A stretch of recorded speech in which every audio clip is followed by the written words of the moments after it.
Hari Om. I want to talk for a little while about God, which seems like a really silly thing to say, because everything that we could ever talk about is ultimately about God. So what do I mean when I say I want to talk a little bit about God? What do I mean when I say God? Simply put, when I say God, I mean everything, but I don't mean the everything, the everyday everything, right? Like I don't mean, well, I do, but I also don't mean the everything that keeps us distracted. I mean the everything that brings us home. So when I look at this tree in front of me, I see God. When I look at the old broken down, like trashy grill that's been sitting out here, it certainly wasn't mine.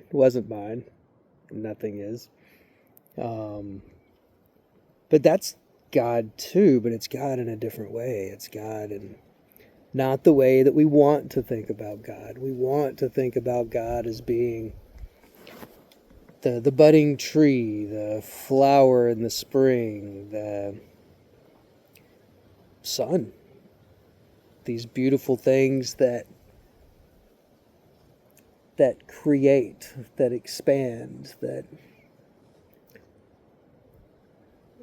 give our life meaning. But God is also, and this is the difficulty, I think, that God is also our suffering. God is also the more awful things that happen. Many religions throughout time have decided to take that part of God away and call it devil, or call it Satan, call it evil. But what that does is it divides, and perhaps it is the beginning of a fundamental dualism that creates separateness.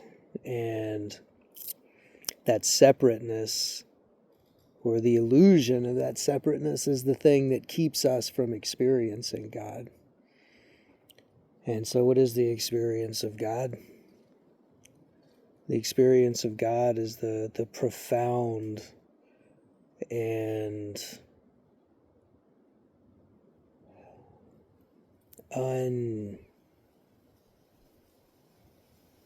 undiluted, unconditioned perception of self, experience of self. Now, am I saying self is God? Yeah. Am I saying that tree is God? Yeah. Am I saying that old broke down grill is God? Yeah. And so when we can experience non-dual oneness, when we can experience the beauty of all of existence, when we can experience the beauty of our suffering, which is why throughout history, particularly in Indian Hinduism, there's the idea of the ascetic and austerities.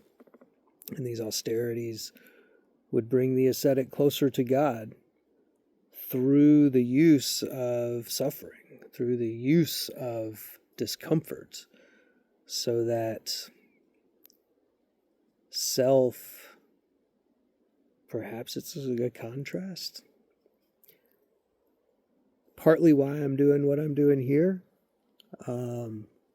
Now I'm certainly not standing on one leg naked in the snow for weeks on end, or anything like that.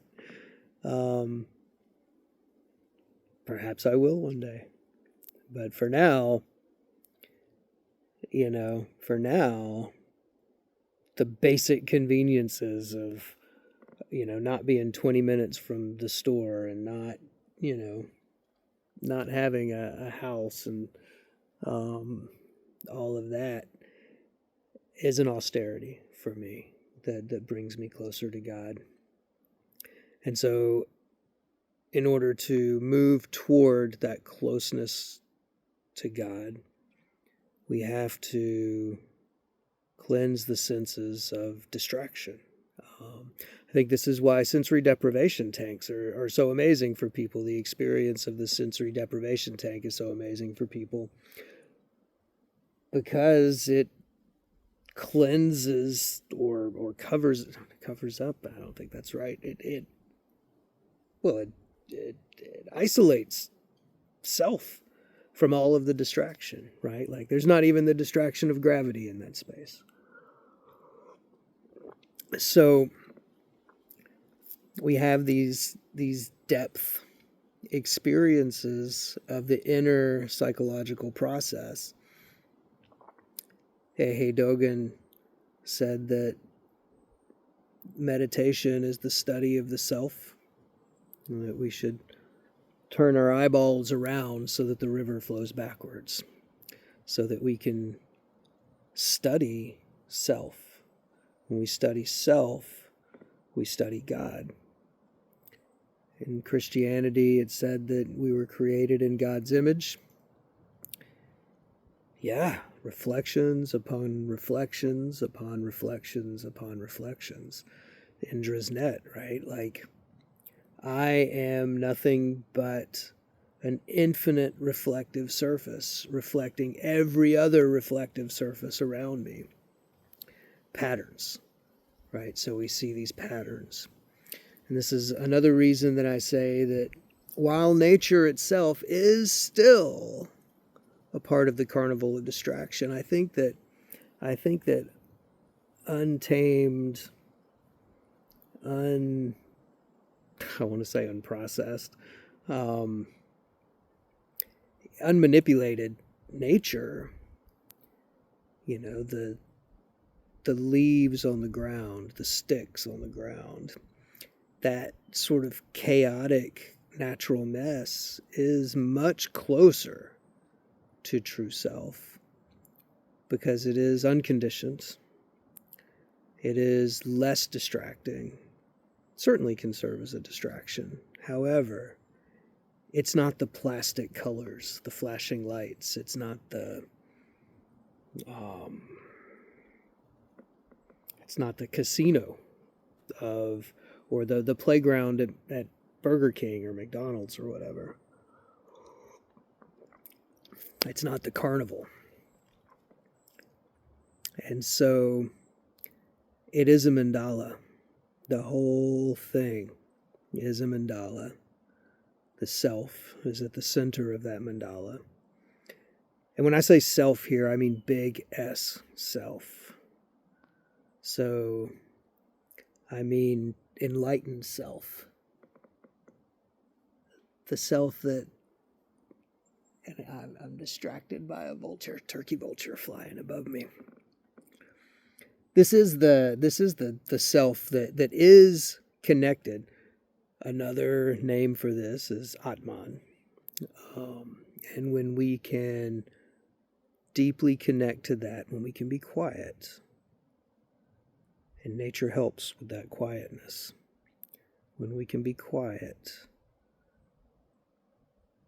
and sit and be still, then we can make contact with the Atmaguru.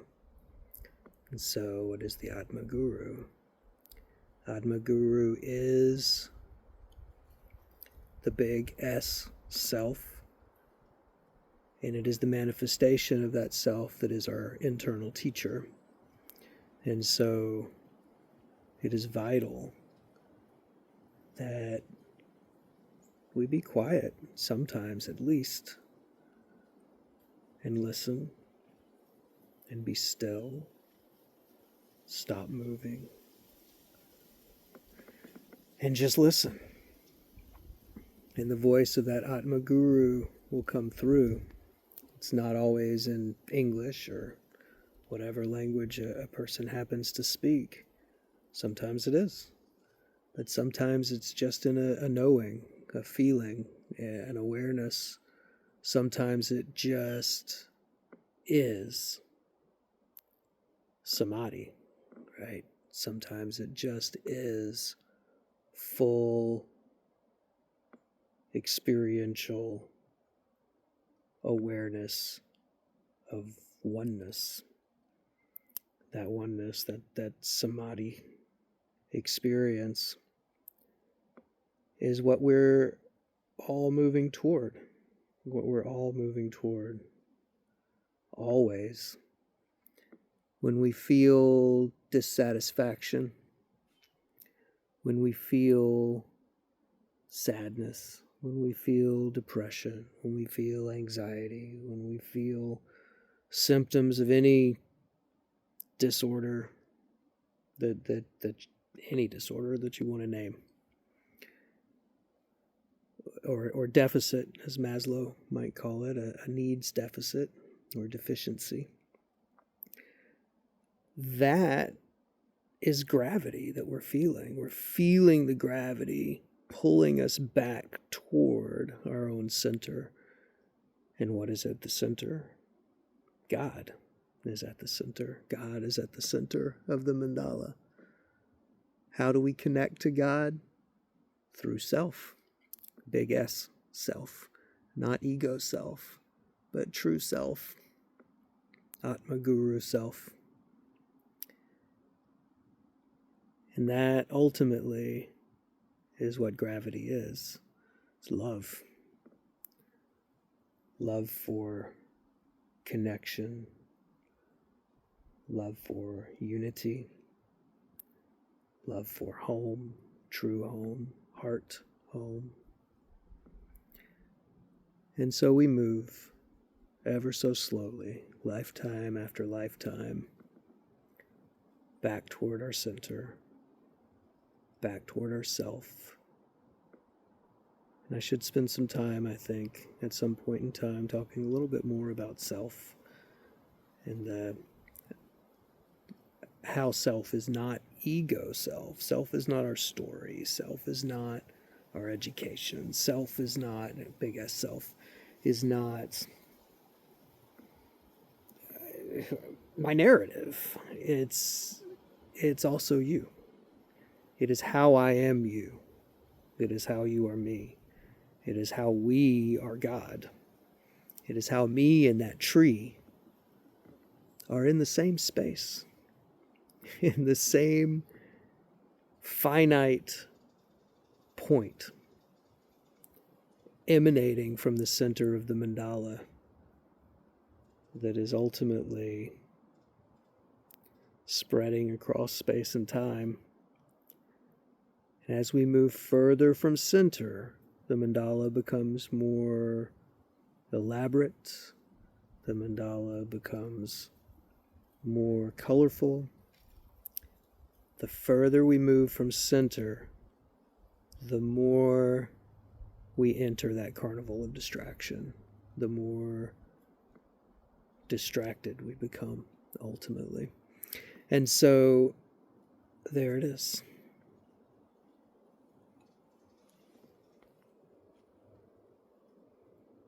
Hari Om. Om Shanti Shanti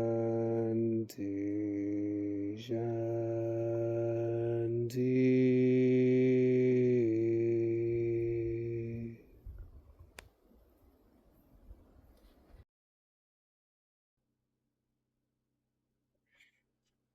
Hari Om.